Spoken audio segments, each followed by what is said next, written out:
Baik, selamat pagi. Berjumpa kembali dengan saya Andi Prakasadi. Pada kesempatan kali ini, saya akan menyampaikan tentang pengaturan animasi pada objek 3D di Blender ya, atau dengan menggunakan Blender versi 2.8.0 untuk mata kuliah desain animasi permodelan objek 3D 2 di Universitas Telkom untuk seluruh program studi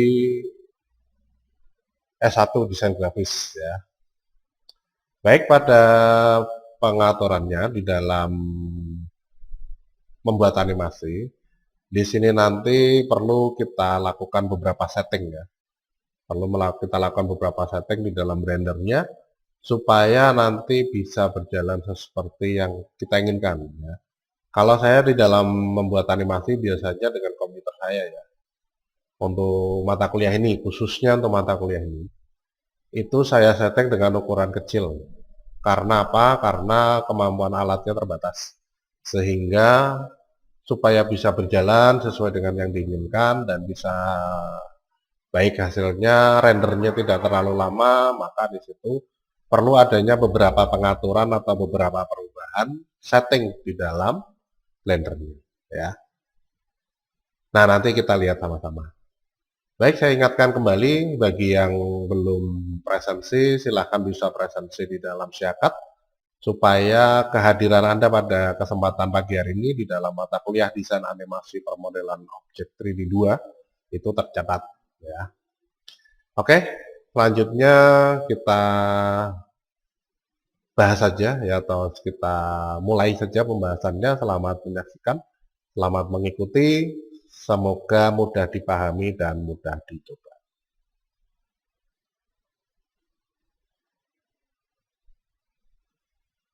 Baik, di dalam pengaturan animasi kali ini, saya di dalam pembuatannya tidak ingin menggunakan cube ya, tapi saya ingin menggunakan sphere ya, atau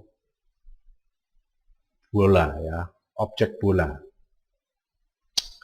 Nah, karena di sini saya tidak menggunakan cube, maka untuk cube di sini saya hapus ya dengan menggunakan tombol delete di dalam keyboard ya, atau bisa juga pakai tombol X ya. Jadi kalau kita tempatkan di dalam viewport pointernya, kemudian kita tekan tombol X, maka itu fungsinya adalah untuk menghapus ya, menghapus objek yang terpilih ya. Enter saja, maka nanti akan terhapus. Kemudian yang kedua, di sini saya buat satu objek ya. Karena di sini saya pakainya sphere, maka di sini saya pilih UV sphere. Kemudian saya tampilkan tampak depan ya. Saya zoom in, kemudian saya pindah ke atas ya. Saya perkecil, saya turunkan ya. Ini kemudian tampak atas, Shift A, Mesh Plane, kemudian diperbesar ya. Nah, ini kemudian SX ya, saya perbesar kiri kanan ya. Oke. Kalau sudah, kita berikan material tentunya ya. Untuk alasnya di sini saya coba tambahkan gambar aja.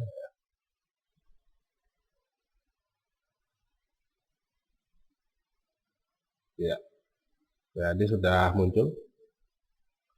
Kemudian saya tampilkan dari tampak shading ya, atau dari pengaturan shading, karena saya ingin menggunakan tekstur. Nanti kita lihat kemampuannya ketika menggunakan tekstur di sini untuk alasnya ya, apakah mempengaruhi tampilan saat dirender. Baik, kemudian saya atur ini karena pengaturannya sudah saya sampaikan sebelumnya ya. Jadi komputer saya ini ada deep freeze-nya. Deep freeze itu tujuannya untuk membekukan tampilan kembali seperti awal ketika di shutdown. Sehingga untuk wranglernya ini perlu diatur berulang-ulang ya, karena ini belum sempat saya setting sih ya untuk wranglernya ini ya. Not wrangler. Nah, ini perlu diaktifkan dulu sebelum kita menggunakan tekstur ya, dengan menggunakan prinsip BSDS ya, shadingnya. Kalau sudah ditutup, kemudian tekan Ctrl Shift T ya. Nah, di sini nanti tinggal diarahkan ke dalam folder yang memiliki tekstur. Di sini kemarin kita sudah coba plank ya. Ini kita coba aja yang lain, misalkan saja ya. Castle Brick. Nggak common ya. Ya plank aja lah, seperti kemarin ya. Nah, oke, seleksi semua. Kalau sudah diklik Principal Texture Setup, maka nanti sudah connect semua dan ini sudah memiliki, nah ya, plank ya, susunan papan ya. Oke, seperti yang sudah saya sampaikan sebelumnya, di sini kita bisa atur pada mappingnya ya, mappingnya supaya tidak terlalu besar ya. Saya buat nilainya untuk scale 3 ya. Oke. Ya, kalau masih terlalu besar ya bisa dibuat 5 ya. 55 semua berdampingan 55 ya. Sudah cukup lah ya. Kalau sudah diubah ke layout kembali ya, maka sekarang plank ini plane-nya itu sudah memiliki material ya, material berupa plank. Kemudian ini untuk objek spare-nya, ini saya berikan material warna saja ya. Material warna saja, saya beri warna kontras dengan plank-nya. Misalkan saja di sini, base color-nya bener ya, base color-nya ya, base color-nya ini diklik tanda bulatnya, kemudian pilih image texture, ya. Kemudian klik open image. Nah, ini tinggal dipilih, warna ya, base color-nya ini pakai warna, ya. RGB.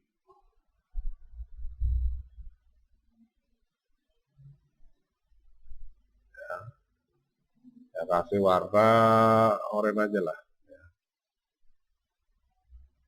Oranye aja, oranye terang ya. Oke ya.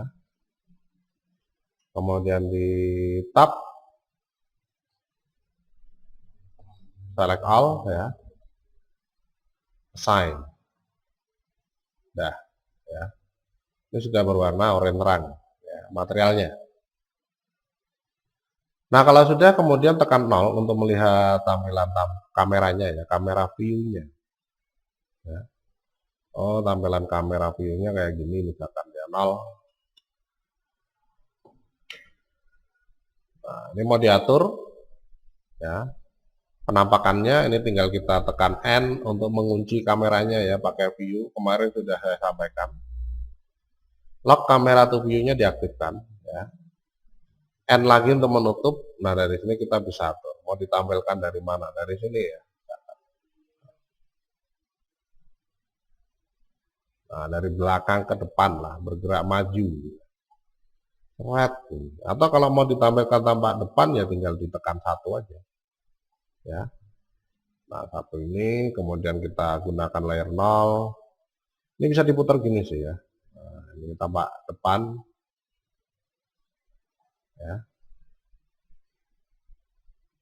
Misalkan nanti kalau kita gerakan naik turun ini kelihatan ya. Entah agak menyamping dikit lah. Nah, ini bisa ya. Oke. Ya. Kalau sudah ini saya pindah ke sini ya. Tujuannya apa? Tujuannya nanti supaya pergerakannya bisa berjalan sampai sini. Jadi untuk objek spare-nya saya pilih, saya tekan G Shift Z. Ya. G Shift Z itu tujuannya untuk menggeser ke kiri, ke kanan, ke depan, ke belakang, tidak naik turun. Ya. Shift Z itu kan sumbu Z. Sumbu Z ini untuk menggerakkan naik turun. Ya. Nah, berarti kalau kita G itu grab untuk bergerak, memindah.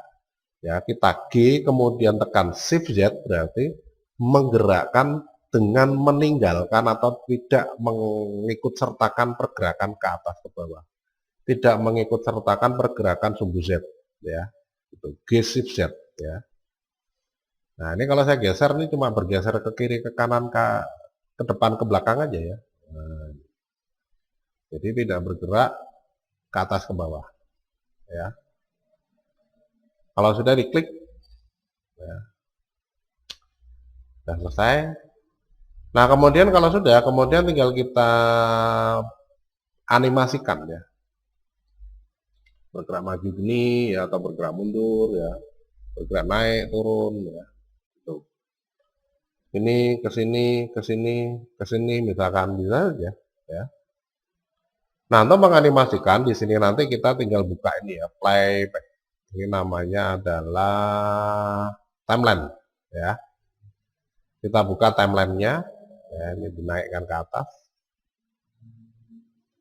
Nah, ini ada timeline. Ya. Durasinya atau panjangnya itu adalah 250 frame. Ya, 250 frame dengan frame rate kalau di Blender itu 24 ya. Berarti kurang lebihnya 10 second lebih, 11 secondan lah ya. Kurang lebihnya 11 second. Ya, durasinya. Nah, kalau misalkan saja dirasa terlalu panjang ya, di sini saya pengen membuat animasi cuma sampai frame 80 aja lah. Maksimal 100. Ya, berarti ini sisanya nanti tetap di render. Walaupun ini sudah tidak bergerak, dia tetap di render sampai dengan 250 frame.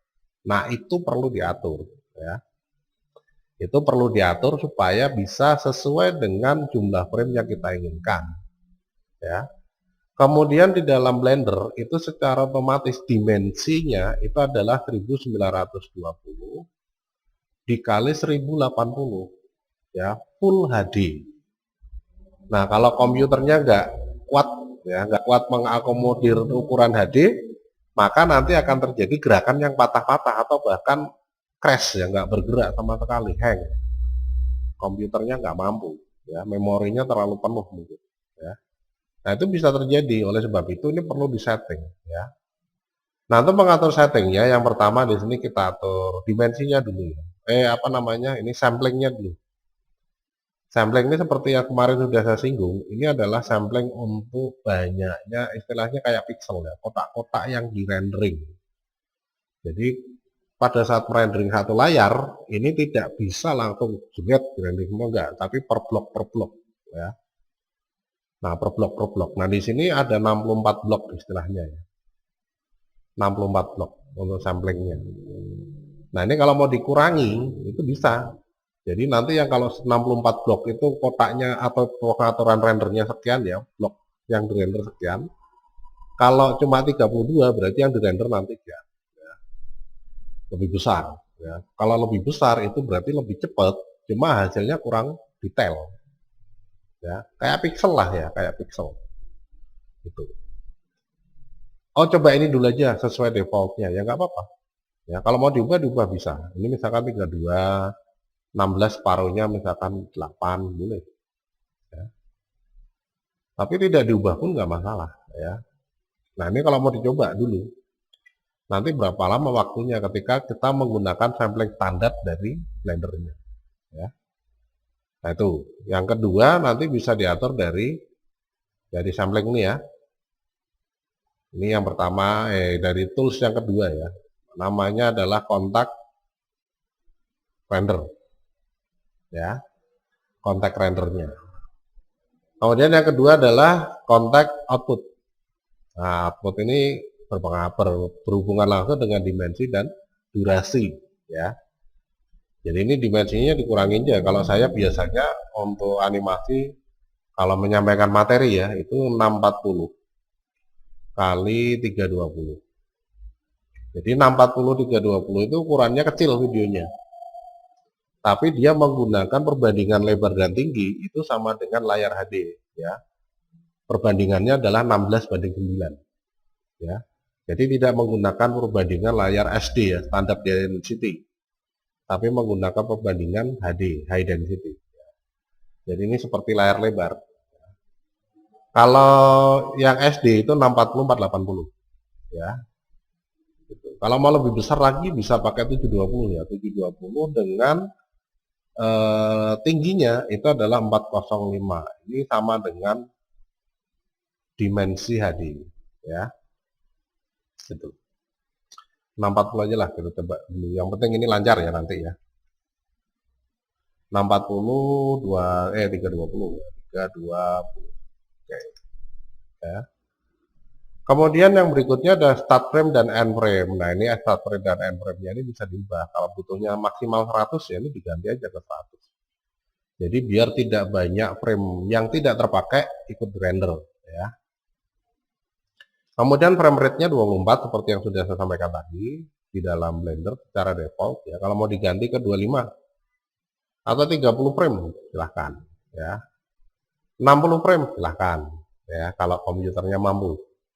Ya, kalau tidak ya realistis saja kita pakai yang komputer kita nyaman dalam render, prosesnya tidak terlalu lama dan hasilnya bisa dilihat ya.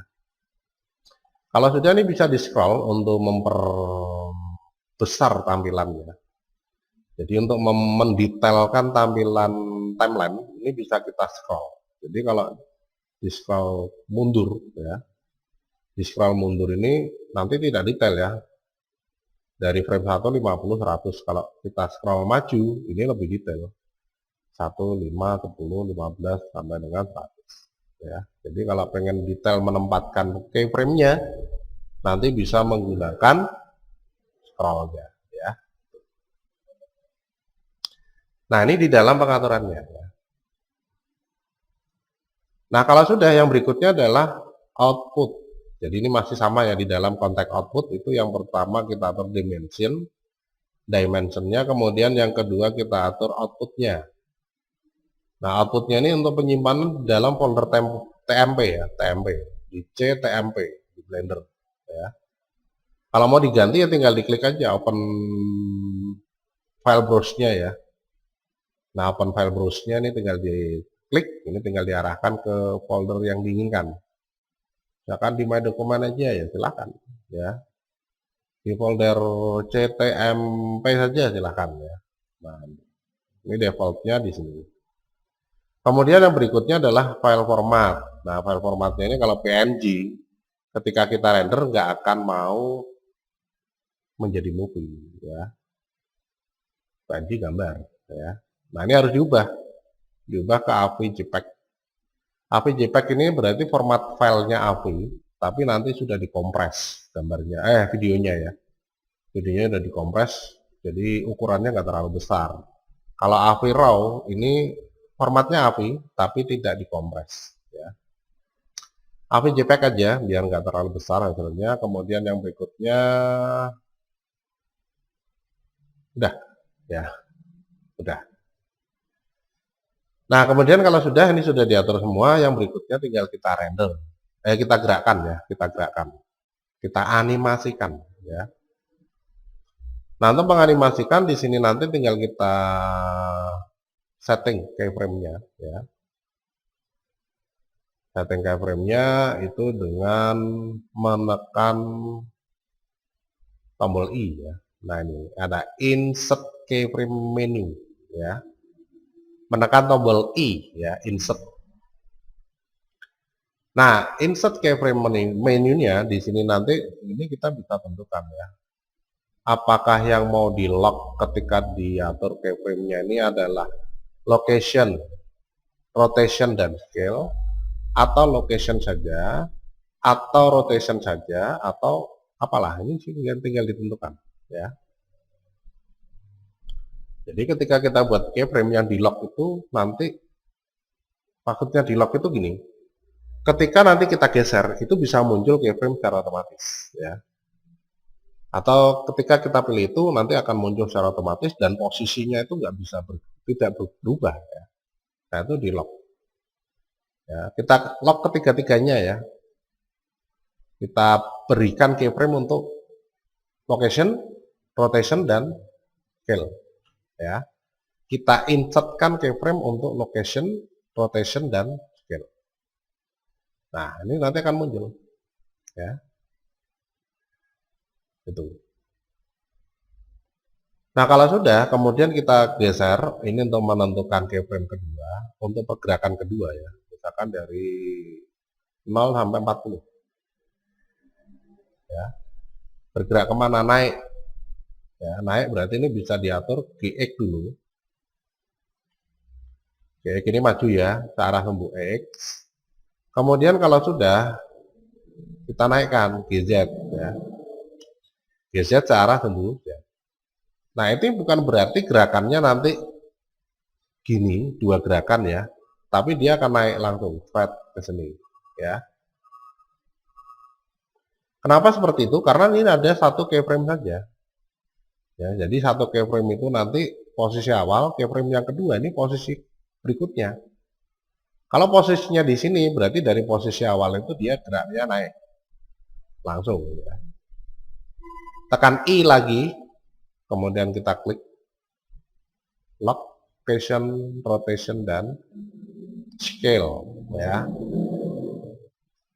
Kemudian di sini misalkan, mau saya buat turun dulu, pendek aja lah gerakannya. Ya. Cepat aja misalkan, turunnya cepat aja. Nah, cuma 10 frame, silakan. Ya, GZ. Apa nggak bisa digeser sendiri? Bisa, silakan. Ya. Silakan digeser sendiri kalau memang pengen digeser sendiri. Ya. Saya tampilkan tampak satu aja. Biar posisinya lebih tepat ya. Oke. Ya. 0 tampilan kamera. Kemudian saya tekan I, klik location, rotation, dan scale. Ya. Kemudian sampai frame 80, ini bergerak ke sini ya. Berarti GX saja. GX mendatar ya, tidak naik ya. Nah, nanti sambil posisi bergerak ke sini tetap diperbesar misalkan ya. Berarti tekan S, tarik. Nah, ini kan ketika kita tentukan location, rotation, dan skala, satu pengaturan atau satu keyframe ini nanti langsung menjadi dua pengaturan. Lokasinya berubah, scale-nya berubah, ya. Itu. Oke, tampak depan, ya. Dari penentuannya di sini, saya geser ya, kegedean. Nah, sorry. GZ. Oke, ya. Kalau sudah tekan I, location dan rotation serta scale-nya berubah. Oke, silahkan. Ya, bisa ditentukan seperti itu. Tampak kamera view ya. Kamera view dengan menekan tombol 0. Nah, kalau sudah, kemudian ini tinggal kita play. Ya, kita play saja dari sini ya. Nah, ini.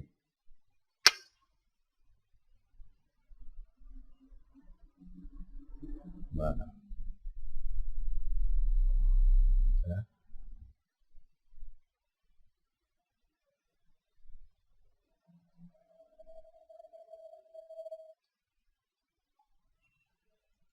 Nah, itu ketika kita pengen merotasi. Menganimasi objeknya. Ya. Kemudian mau saya sisipkan di sini misalkan. Ini di frame 30 saya pengennya bergeraknya tidak naik, tapi ke sini dulu. Dari posisi awal ya. Dari posisi awal nanti di frame 30 ini tetap ke sini, tapi dia lurus, tidak naik ya. Baru nanti setelah itu dia naik, kemudian turun, kemudian ya. Nah, kalau pengen menambahkan, ini tinggal ditempatkan aja di posisi frame-nya ya, frame-nya pada timeline ini tinggal ditempatkan aja playhead-nya di sini. Kemudian dari tampak depan, itu tinggal kita atur. Ya. Nah, kita atur saja, berarti posisinya di tengah ya, ini sama dengan ini posisinya. Ya, dari tampak depan ini. Nah, posisinya di sini nih. Kalau mau disamakan berarti ini digeser dulu ya, GX. Ini digeser dulu ke sini. Nah, ya. Pas tengahnya ini di garis biru. Kemudian di frame 30 ini juga sama. Ya. GX geser ke sini. Nah, ya naik dia. Ya. Nah, itu di dalam pengaturannya seperti itu. Kalau sudah diturunkan GZ, ya, nah, diturunkan. Berarti dia nanti bergeraknya lurus. Ya. Tekan I, klik, ya, lock, rod, scale, ya. Kemudian dilihat dalam tampilan kamera view. Ya, kita tempatkan playheadnya di paling awal, kemudian di play.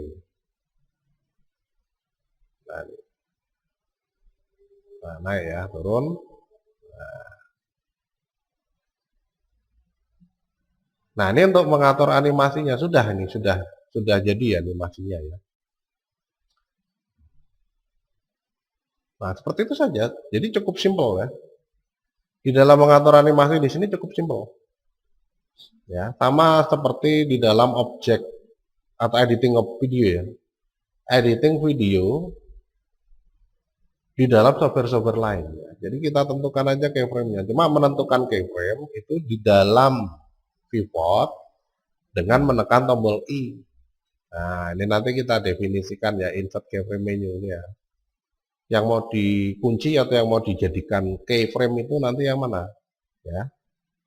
Nih, location sama rotation saja berarti skalanya tidak ada perubahan. Ukuran nanti tidak akan terdefinisikan ya, tidak akan tersimpan lah istilahnya. Ya. Gitu. Tapi kalau ini kita atur dari location, rotation, dan scale, maka setiap perubahan ukuran, perubahan posisi, perubahan perputaran objek itu nanti akan terdefinisikan di dalam keyframe-nya sehingga terlihat ada perubahan pada objek. Ya. Nah, ini ketika kita menggunakan atau pengen menganimasikan objek di dalam Blender. Ya.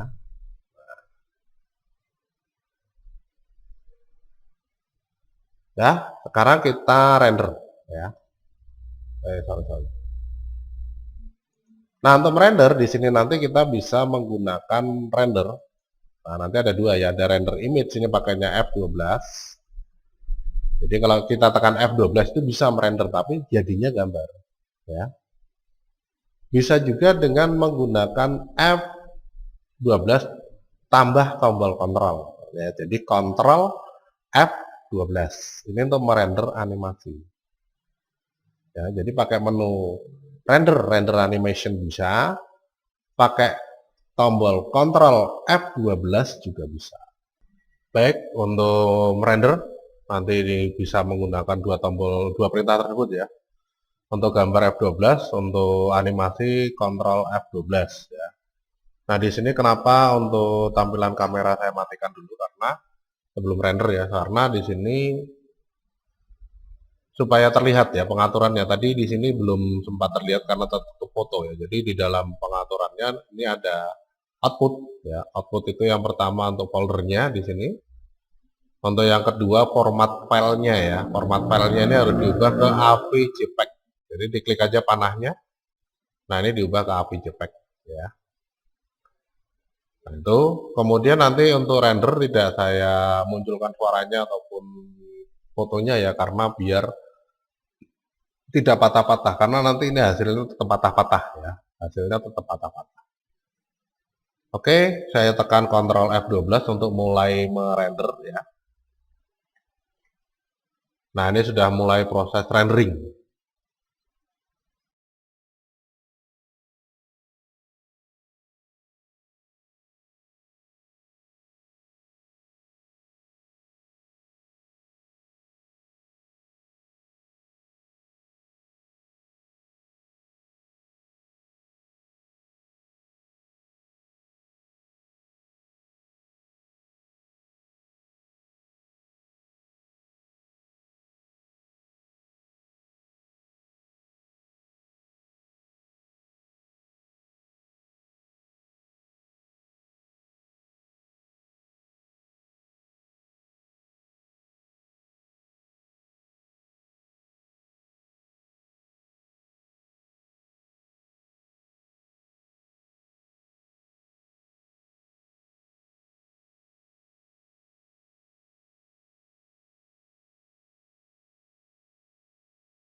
Baik, ini sudah selesai dari proses renderingnya ya.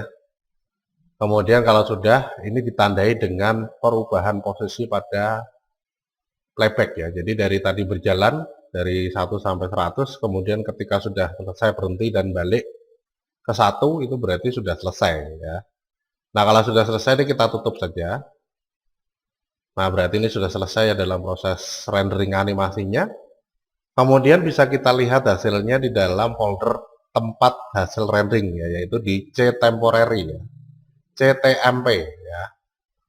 Nah di sini kita tinggal lihat saja di dalam folder C, kemudian temp ya. Nah ini. Nah kalau sudah, ini hasil renderingnya ya dari frame 1 sampai frame 100. Double klik. Nah ini hasilnya ya. Jadi walaupun renderingnya lama, tapi untuk hasilnya di sini akan dijalankan real time. Nah, kalau misalkan komputer kita itu mempunyai spek yang bagus, maka nanti untuk hasil rendering dan juga waktu renderingnya itu nanti sama ya. Gitu. Nah ini tapi harus memenuhi standar Blender untuk komputer yang bisa digunakan ya. Nah ini untuk proses penganimasian objek ya. Di sini cuma pakai 2 objek, yang satu dengan menggunakan material berupa gambar ya, dengan menggunakan prinsip OBSDF ya, pakai texture image, kemudian ini pakai warna saja ya. Tidak ada proses smoothing atau tidak ada proses penggunaan modifier subdivision surface. Proses renderingnya cukup lama ya. Walaupun hasilnya cuma sekitar 4 second ya. Hasilnya cuma 4 second. Ya, 100 frame. Nah, itu di dalam proses pengaturan rendernya ya. Nah, kalau sudah ini bisa disimpan. Ya, bisa disimpan dalam file nama file yang diinginkan, di folder yang diinginkan ya. Nah, ini tinggal diubah posisi foldernya. Oh, ini enggak ada titiknya ya, titik blend ya. Ini foldernya tinggal diubah di sini ya. Kemudian kalau sudah tinggal diklik save as Blender file ya. Dah ya. Nah, itu untuk pengaturan di dalam pembuatan animasi di Blender beserta renderingnya ya. Gitu.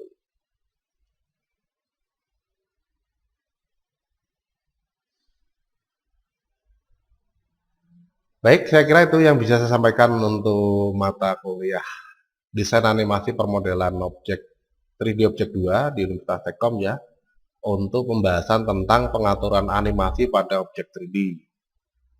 Ya, semoga apa yang saya sampaikan mudah dipahami, mudah dimengerti ya, sehingga mudah untuk dicoba dan bisa menambah pengetahuan serta pengalaman. Terima kasih telah bergabung dalam kuliah online pagi hari ini. Ya, atas kebersamaan kita pagi hari ini, mohon maaf atas segala kesalahan dan kekurangan selama penyampaian materi. Saya Andi Prakasa undur diri. Selamat pagi, selamat beraktivitas, tetap sehat dan tetap semangat agar tetap terus bisa berkarya. Terima kasih.